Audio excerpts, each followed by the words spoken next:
By 2030, every home in the UK could be powered by these. But despite their importance, because some consider them an eyesore, getting permission to build them is extremely difficult. The focus instead is on more offshore wind farms. At this site in southwest England, after years of work, permission was finally granted to build a new turbine near existing ones. It's the brainchild of local community groups and will benefit many living nearby.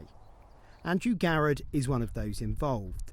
A pioneer of the wind energy industry, he's also a former president of the European Wind Energy Association. He's disappointed with the government's resistance to onshore turbines. We've had quite a big struggle to get here, but for most people, as I said, that will be an extraordinary story. Why, how on earth could that be the case? Because it's acknowledged, particularly in a windy place like the UK, that onshore wind is the cheapest way of producing new kilowatts. So why on earth would you discourage it? And of course it's zero carbon. Much of the money the turbine generates by selling energy to the national grid will help pay the bills of those in the Lawrence Western area of Bristol. It's all been done with no financial help from the UK government, relying instead on a mix of loans and local council funding. It's about being imaginative about how we support communities to take control of their destiny, if you like. And I think really the more we can actually empower communities, empower people through knowledge and science and resources, and they will deliver these projects. And we need to do this now. It's a climate emergency, but it's also a fuel poverty emergency right now.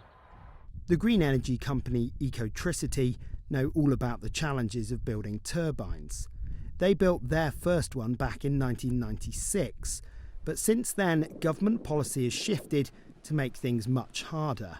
The presumption now is against granting planning permission for turbines.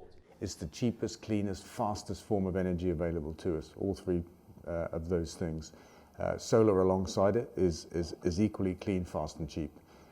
Solar is being allowed, onshore wind is not. And it's not that funding has been refused, because it doesn't need funding, and that's the amazing thing about it. It's cost neutral to the taxpayer. It's being blocked through the planning system. The new energy strategy says there'll be no wholesale changes to current planning regulations, but there will be consultation on allowing more community turbines. For now, the future of wind energy in the UK lies offshore.